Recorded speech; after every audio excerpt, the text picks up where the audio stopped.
वैशाली जिले के एक छोटे से गांव में रतनलाल अपनी पत्नी और अपनी दो जुड़वा बेटियों के साथ रहता था। रतनलाल का एक छोटा सा सब्जी का व्यापार था।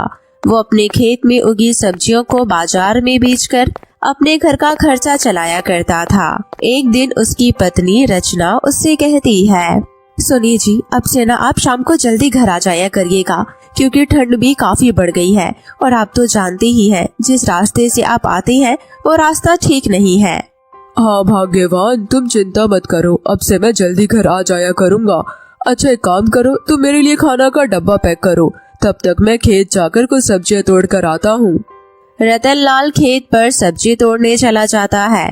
तभी जब रतनलाल सब्जी तोड़ रहा होता है, उसे अचानक से एक जहरीला सांप डस लेता है और उसका जहर उसके शरीर में फैल जाता है। जब ये बात रचना को पता चलती है तो वो उसे जल्दी से हॉस्पिटल लेकर जाती है, लेकिन तब तक रतनलाल इस दुनिया से जा चुका होता है। रतनलाल की दुनिया से जाते ही रचना का तो पूरा संसार ही उजड़ जाता है। उसकी दोनों बेटियां भी अभी काफी छोटी ही होती है। हे भगवान, ये तूने क्या किया? अब हम माँ बेटी का क्या होगा? अब हमारा ख्याल कौन रखेगा? अब मैं कहाँ जाऊंगी, क्या करूंगी? आप हमें ऐसे छोड़कर क्यों चले गए जी? हे भगवान। रचना को कुछ भी समझ में नहीं आ रहा था। ऐसे ही कुछ दिन बीत जाता है। तभी रचना की नजर घर में रखे पुराने सिलाई मशीन पर जाती है। ऐसी हिम्मत हारने से काम नहीं चलेगा। मुझे अपनी बेटियों के लिए जीना होगा और उसका जीवन सुधारने के लिए काम करना होगा। ये सिलाई मशीन मुझे मेरी माँ ने दिया था, पर घर और बेटियों को संभालने में मुझे इसे चलाने का वक्त ही नहीं मिला और इनके रहते मुझे कभी काम करने की जरूरत नहीं पड़ी।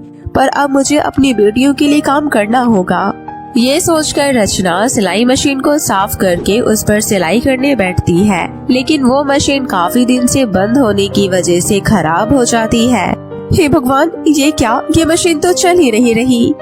तभी उधर से रचना की दोनों बेटियां आती है और बोलती है, माँ मुझे बहुत भूख लगी है, कुछ खाने को दो ना। हाँ माँ, मुझे भी बहुत भूख लगी है। ठीक है बेटा, मैं अभी तुम लोगों के लिए खाने के लिए लाती हूँ, तुम यहीं बैठो। रचना अपने दोनों बेटी को खाना दे देती है और खुद भी खाने के लिए बैठती है।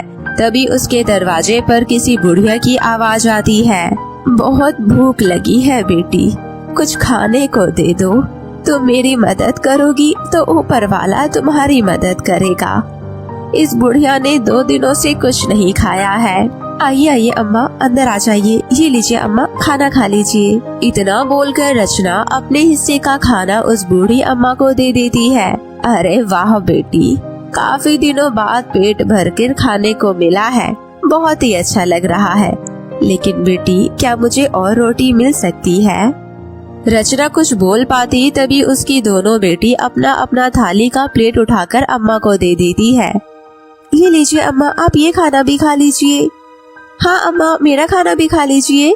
अरे वाह, कितने अच्छे संस्कार है तुम्हारी बेटी के। लाओ लाओ जल्दी दो। लेकिन बेटा ये बताओ, मैं ये खाना खा लूंगी, फिर आप लोग क्या खाओगे? कोई बात नहीं अम्मा, हम शाम को खा लेंगे। वैसे भी आप 2 दिनों से भूखी हैं और इस वक्त आप हमारे घर के मेहमान हैं और माँ कहती है मेहमान को कभी भूखा नहीं भेजना चाहिए। उसके बाद वो बूढ़ी औरत खाना खा लेती है और रचना से कहती है, रचना बेटी, तुम बहुत ही प्यारी हो और तुम्हारी बेटियां बहुत संस्कारी है। भगवान तुम्हें खूब खुशियाँ दे।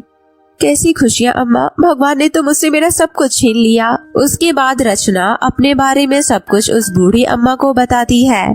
देखो बेटी, मैं तुम्हारा दुख समझ सकती हूँ, लेकिन विधि के उस विधान को कोई नहीं बदल सकता। जो लिखा है वो होकर रहता है। पर बेटी, मैं तेरे लिए इतना जरूर कर सकती हूँ। ये ले, ये जादुई जल है। इस जल को तुम अपने पुराने सिलाई मशीन पर छिड़क देना, जिससे तुम्हारा ये पुराना सिलाई मशीन जादुई हो जाएगा। इतना बोलकर वो बूढ़ी अम्मा वहाँ से चली जाती है। रचना को उस बूढ़ी अम्मा की बात पर यकीन तो नहीं होता, लेकिन वो उनके कहे अनुसार जादुई सिलाई मशीन पर वो पानी छिड़क देती है। उसके बाद वो अपनी बेटियों से बोलती है, मुझे माफ कर दे बेटी, घर में बिल्कुल भी राशन नहीं है, वरना मैं तुम लोगों के लिए फिर से खाना बना देती। काश घर में कुछ दिन का राशन और होता। रचना जैसे ही ये बोलती है वैसे ही उसके घर में राशन अपने आप आ जाता है। अरे ये क्या, ये यहाँ पर राशन कहाँ से आ गया? कहीं अम्मा की कही हुई बात सच तो नहीं हो गई? हे जादुई सिलाई मशीन, मेरी बेटियों के लिए अच्छा अच्छा खाना दे दीजिए। तभी वहाँ पर तरह तरह के पकवान आ जाते हैं। ये देखकर रचना बहुत खुश हो जाती है। आपका बहुत बहुत शुक्रिया जादुई सिलाई मशीन, लेकिन अब मैं आपके जादू से और कुछ नहीं मांगूंगी। अब मैं इस सिलाई मशीन से सिलाई करके अपने मेहनत से पैसे कमाऊंगी। बस मुझे इस लायक बना कर रखना। रचना के इतना कहते ही अपने आप ही अगले दिन उसके घर के आगे सिलाई वाले कस्टमर की लाइन लग जाती है और गांव के सभी लोग रचना से ही अपने कपड़े सिलवाने लगते हैं। जादुई सिलाई मशीन की एक खासियत थी, उसकी सिलाई और फिटिंग बहुत ही कमाल की होती थी। और तो और रचना अपनी सिलाई का लोगों से बहुत ही चंद पैसे लिया करती थी, जिससे हर कोई उसी से कपड़े सिलाने लगता है। ऐसे ही दिन बीत रहा था। तभी जब ये बात उस गांव की बुटीक वाली कुसुम को पता चलती है तो वो आग बबूला हो जाती है। जब से ये 2 कौड़ी की विधवा कपड़े सिलने स्टार्ट की है तब से तो मेरे काम का धंधा ही बैठ गया है। मुझे इसका कुछ न कुछ तो करना पड़ेगा। इतना बोलकर वो रचना के घर जाती है।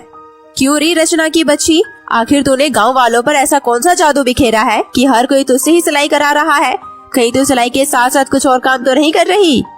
जुबान संभाल कर बात करो कुसुम, ये इज्जतदार लोगों का घर है। अरे जा जा, मैं सब समझती हूँ तेरी सच्चाई। जब पति था तब तो तुझे दाल रोटी खाने के लिए भी सोचना पड़ता था। ऐसा था तो पहले क्यों नहीं सिलाई कर रही थी? मैं तुझ जैसी औरत को इस गांव में नहीं रहने दूंगी और गांव वालों को भी बताऊंगी कि तू कैसी औरत है। इतना बोलकर कुसुम रचना का सिलाई मशीन उठाकर पटक कर तोड़ देती है। हे भगवान, ये क्या हो गया? अब मैं कैसे अपने बच्चों का पेट पालूंगी? रचना बैठकर रो रही होती है। तभी जादुई सिलाई मशीन में से आवाज आती है। रोना बंद करो रचना। रचना, मैं जानता हूँ तुम एक बहुत ही नेक और समझदार लड़की हो। अगर तुम चाहती तो बिना सिलाई किए भी मेरी जादू से खूब सारे पैसे कमा सकती थी, पर तुमने ऐसा नहीं किया। इसलिए मैं तुम्हें ये जाते जाते अपना ये जादुई अनोखा लहंगा देकर जा रहा हूँ। ये जादुई अनोखा लहंगा लेकर तुम यहाँ से दूर अपनी बेटी को लेकर शहर चली जाओ और वहाँ जाकर जादुई लहंगा से खूब सारे लहंगा मांगकर अपना लहंगे का दुकान खोलो और वहीं रहकर अपनी बेटियों की पढ़ाई भी कराओ और ये अनोखा लहंगा हमेशा तुम्हारे साथ देगा।